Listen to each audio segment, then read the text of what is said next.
Esta meditación de hoy le he puesto por título ¿Por qué los cristianos podemos ser muy incómodos?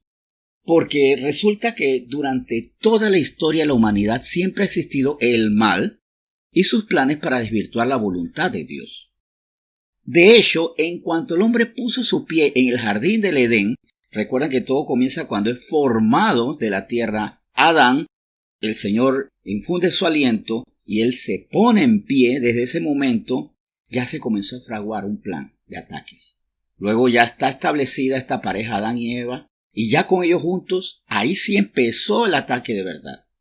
Y también desde ese entonces comenzaron a haber victorias por parte del mal. En efecto, por la desobediencia de Adán y Eva se perdió el paraíso. Ahora, ¿perjudicó esto solo a esa pareja? Lamentablemente no, perjudicó a toda la humanidad. En cuanto al Edén, el Edén, del que hemos escuchado mucho, vemos en Génesis 2 que fue plantado allí un huerto y que en ese lugar era todo maravilloso. Específicamente en Génesis 2, del 8 al 9, se describe cómo fue esto. Así que por favor sigan desde su Biblia mi lectura de estos dos versículos, que dicen así. Y Jehová Dios plantó un huerto en Edén, al oriente, y puso allí al hombre que había formado. Y Jehová Dios hizo nacer de la tierra todo árbol delicioso a la vista, y bueno para comer. También el árbol de vida en medio del huerto y el árbol de la ciencia del bien y el mal. Y luego en ese mismo capítulo, pero específicamente en el versículo 15, vemos que la intención de Dios era que se extendiera ese huerto ejemplar. Y para esto le daba las siguientes instrucciones a Adán. Tomó pues Jehová Dios al hombre y lo puso en el huerto de Edén para que lo labrara y lo guardase. Y con eso vinieron instrucciones. Tienes que labrar y tienes que guardar. A propósito de estos versículos, una persona me preguntó recientemente ¿qué fue el Edén? Y le respondí, el Edén fue un lugar real, con una serie de deleites y que debió extenderse para que todos viviéramos allí, pero desapareció a causa del hombre. Y es que, en efecto, el hombre debía labrar y guardar un huerto que se iba a expandir y en el que vivirían todos sus descendientes. Pero como dice Génesis 3:24, el hombre quiso sacar a su creador de la fórmula y hacer su propia vida, conforme a su limitado, contaminado y empobrecido querer. Y esto vamos a tener claro, porque esa es nuestra forma de entender las cosas desde una visión muy chiquita, contaminada por mentiras, y por esa limitación, esa contaminación, obviamente, es pobre. Así lo escribe Génesis 3:24. Echó pues fuera al hombre y puso al oriente del huerto del Edén querubines y una espada encendida que se revolvía por todos lados para guardar el camino del árbol de la vida. El Edén no debió haber tenido un espacio limitado. El Edén tenía que ocupar hasta donde el hombre pisara. Nunca en la Biblia se dijo que solamente era para Adán y Eva. Adán y Eva dijeron, con su actitud va a ser ya no nuestro, porque no va a ser la tierra donde Dios nos puso, porque nosotros ya no vamos a obedecer a Dios. Porque eso es lo que yo hago cuando digo, Señor, usted no me manda, entonces me haré mi propia provisión, y ahí vemos las consecuencias. Así que, por su ingratitud, irreverencia y vanidad, el hombre ya no estaba a la altura de la bendición que había recibido. En su lugar se hizo merecedor de algo más acorde a su pecaminosa condición. Como lo escribe el libro de Génesis, una tierra maldita y que causaría dolor a él y a todos sus descendientes. Pero ¿por qué la tierra se empeoró? Se empeoró porque el hombre lo apartó de su corazón y le entregó el mando a la serpiente antigua, porque a ella obedeció. Solo bastó que el hombre dijera a Dios, usted no es el soberano de nuestras vidas, y la consecuencia lógica fue que todo se deterioró. Es exactamente lo que ocurre, por ejemplo, cuando en un matrimonio, una familia, un grupo social o una nación, Dios no manda. Las pasiones humanas toman el control y generan corrupción, infidelidades, abusos y otros males. Como yo digo a veces, lo único que tú necesitas para contaminar un lugar es poner hombres allí. Lo único que tú necesitas para arruinar un medio ambiente es poner seres humanos allí.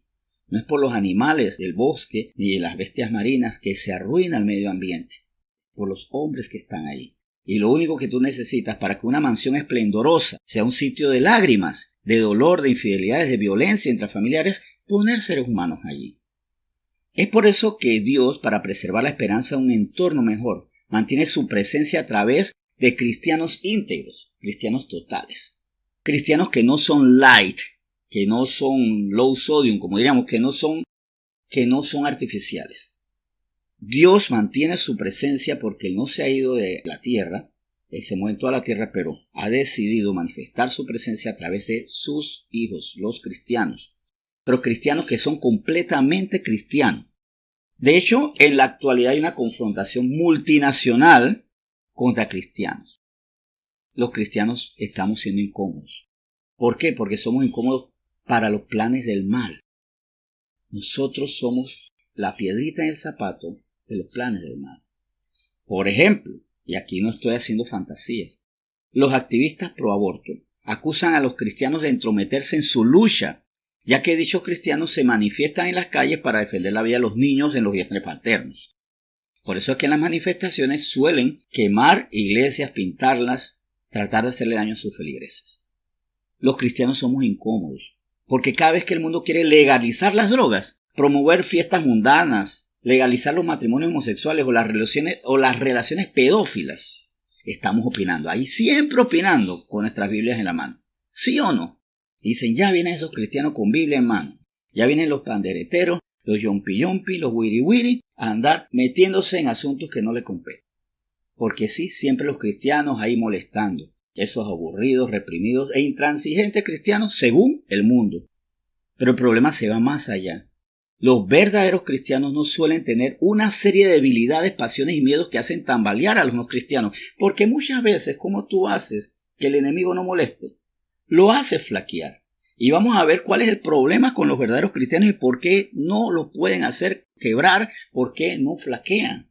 Y ese es el asunto, porque los cristianos podemos ser muy incómodos, porque cuando somos verdaderos cristianos no vamos a flaquear por cosas que a otras personas le hacen temblar. Vamos a poner el caso de la tentación sexual, por ejemplo. ¿Recuerdan a José, el hijo de Jacob? Leamos Génesis 39, busquen allá. En ese capítulo vemos a un José traicionado por sus hermanos. ¿Cuáles eran los antecedentes? José ya había sido traicionado por sus hermanos, había sido esclavizado injustamente y acosado por la esposa de su jefe. Mejor que jefe, es decir, por su amo, porque él era esclavo, él no era empleado.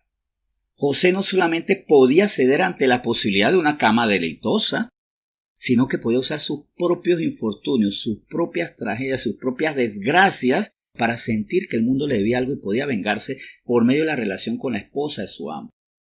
También podía apelar a su necesidad de sentirse amado o saciado sexualmente, ya que era un joven solitario y de poca valía. Hace poco escuché un comentario muy interesante.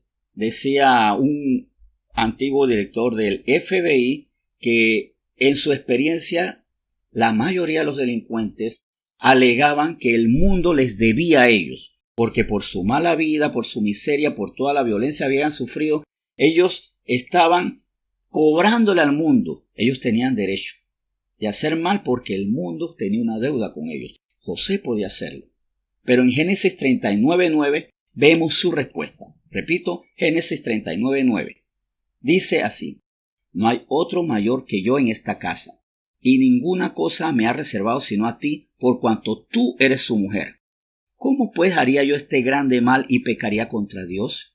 Y si seguimos leyendo los siguientes versículos, notamos que la presión era continua y la oferta podía ser apetecible. Porque el problema no fue que ocurrió una vez. El pecado nos ataca. El pecado está ahí minando nuestra integridad. Vemos los versículos 10 al 12. Hablando ella a José cada día y no escuchándola él para acostarse al lado de ella, para estar con ella, aconteció que entró él un día en casa para hacer su oficio y no había nadie de casa allí. Y ella lo asió por su ropa diciendo: duerme conmigo. Entonces él dejó su ropa en las manos de ellas y huyó y salió. Miren, conforme a nuestra cultura latina, vamos a ver, eso pasó hace miles de años, pero vamos a verlo de nuestra cultura latina. José hizo todo lo necesario para que lo consideramos, ¿sabes qué? homosexual o tonto. Pero de acuerdo a sus parámetros espirituales, él estaba haciendo lo correcto. Y no dudo que en su época, entre los esclavos, entre los hombres, también él podía ser considerado como homosexual, tonto, pusilánime, por no ejercer su derecho a reivindicar su vida tan sufrida. Pero él estaba haciendo lo correcto, conforme a sus parámetros espirituales ajustados a la voluntad de Dios. Y ese es el problema con los verdaderos cristianos. No responden a los deseos como otros. Así que el verdadero cristiano no puede ser tentado en el área sexual. Y por ahí no cae. El otro problema del verdadero cristiano es que no le tiene miedo a la muerte. Esto es grave para los enemigos. Para los contrarios, ese es un dolor de cabeza. En Hechos 7, del 55 al 56, vemos que el joven Esteban era amenazado a muerte por sus enemigos.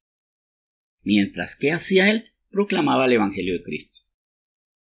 Y hay un momento en que la muerte estaba frente a él, pero había un problema para sus atacantes. Esteban tenía sus ojos puestos en el cielo, no en la muerte, en el cielo. Para entender mejor esto, leamos Hechos 7, 55 al 56. Pero Esteban, lleno del Espíritu Santo, puesto los ojos en el cielo, vio la gloria de Dios y a Jesús que estaba a la diestra de Dios, y dijo: He aquí, veo los cielos abiertos y al Hijo del Hombre que está a la diestra de Dios. En ese momento Esteban fue ejecutado de forma terrible y dolorosa, pero atención a sus últimas palabras. Sus últimas palabras fueron: Señor, no les tomes en cuenta este pecado. Él no estaba enfocado en su sufrimiento porque él sabía lo que venía y que era lo mejor para él. Porque es que al final de cuentas los cristianos podemos ser muy incómodos para el enemigo porque no tenemos el mismo miedo que los no creyentes a la muerte, porque entendemos que para nosotros morir es ganancia. El problema con los verdaderos cristianos es que estamos apasionados con la justicia y no caemos en la impotencia. Ese es otro problema. Les digo algo, no es lo mismo combatir contra los desmanes de nuestro representante de corregimiento, desde los corregimientos que estén ustedes. Porque los representantes tienen un poder pero limitado. No es lo mismo luchar contra un representante de corregimiento, contra un vecino que hace desmanes, que contra organismos mundiales billonarios y que cuentan con el respaldo de muchas naciones. Esto es lo que hace que muchos digan, cuando queremos luchar contra estos grupos multinacionales que promueven agendas terribles, ¿cómo pelear contra esos organismos multinacionales y poderosos que promueven agendas terribles? Mejor renunciemos y aprendamos a ser felices a nuestra manera. Por eso es que no luchamos contra los políticos corruptos, contra estos sistemas, porque dicen, yo no puedo contra ellos. Pero para el verdadero cristiano, que sabe que Dios no puede ser vencido por ningún conglomerado de naciones, ejércitos, partidos políticos corruptos, ¿verdad? Para el verdadero cristiano no hay miedo. Y para el verdadero cristiano que entiende que es sal de la tierra y su misión es preservar el mundo de la podredumbre de la serpiente antigua, no hay rendición. Entendemos que es necesario obedecer a Dios antes que a los hombres, así que no diremos que lo abominable es bueno, aunque nos pongan un arma en la cabeza. Los verdaderos cristianos podemos ser muy incómodos, porque para eso estamos. Sí, estamos para ser incómodos. Recuerden lo que se dijo a los primeros cristianos en Hechos 17, versículo 6. Ellos, por su fe en el Señor y amor a su voluntad, eran personas contracorriente, contra cultura, antitradiciones y antipecados. Por eso se les escribió en Hechos 17, 6 con las siguientes palabras: estos que trastornan el mundo entero también han venido acá. Ellos no estaban haciendo revueltas, no estaban organizando guerrillas, simplemente tenían una vida anticultura, antitradiciones, antipecados. Ellos no estaban sometidos por las estructuras pecaminosas de la sociedad y por eso trastornaban al mundo. Ahora, la reflexión y desafío. Si como cristianos nunca hemos incomodado a nadie, hay dos posibilidades. O que siempre, a cada hora, a cada minuto, en los trabajos, en los parques, en las plazas, hemos estado rodeados de verdaderos cristianos, de cristianos puros. Muy bonito, pero bastante improbable. O tal vez entonces está la otra posibilidad. Tal vez estamos muy callados y ocultando lo que somos. O todavía no somos verdaderamente cristianos, todavía no somos esos verdaderos cristianos que incomodan al mundo con sus hábitos santos, con su lenguaje ajustado a la palabra de Dios y con una integridad que no le tiene miedo a la muerte, no le tiene miedo a la presión, no le tiene miedo a los grandes nombres y tampoco es tentado ni en el área sexual, ni en el área financiera, ni en nada. Entonces, con esto el llamado hoy es: bienvenidos al verdadero cristianismo, que es bien incómodo. Yo sé que ya muchos posiblemente ya están viviendo ese cristianismo. Entonces, la tarea también: hagamos que otras personas, nuestros discípulos, nuestra familia, se conviertan en esos cristianos incómodos, caen mal, que no sacian los apetitos y los planes de la maldad. Y para eso hoy vamos a orar, porque esto no puede salir de nuestra voluntad nada más.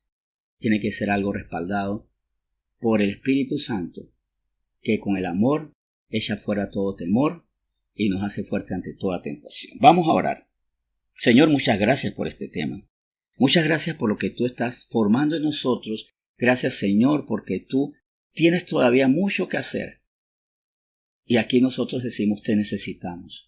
Porque para trastornar al mundo con nuestra santidad, con un carácter que no puede ser tentado, que no puede ser comprado, y que por eso incluso puede estar en las cumbres más altas de la política, pero a la vez más contaminadas de la política, no negociamos, no nos prestamos a dineros ocultos, a malversaciones ni nada de esto.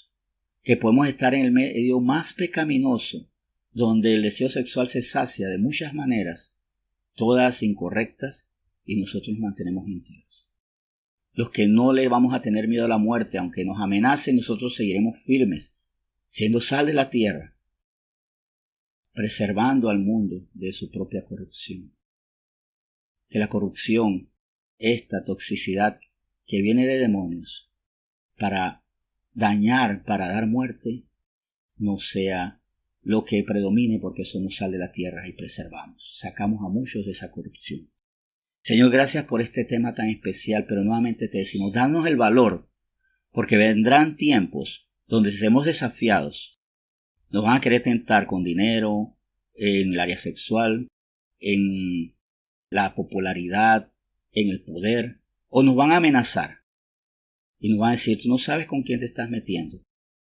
Pero ¿quién osa meterse con el ejército de Dios?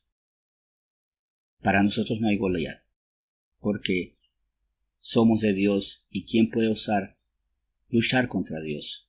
Y tampoco seremos tentados con la muerte, porque para nosotros morir es ganancia. Espíritu Santo, de ti dependemos para recibir ese espíritu de valor, de fuerza, y para que nuestra fidelidad no sea derrumbada ni por nuestros deseos ni por nuestros temores. Hoy te bendecimos por este tema, en nombre de Jesús. Amén.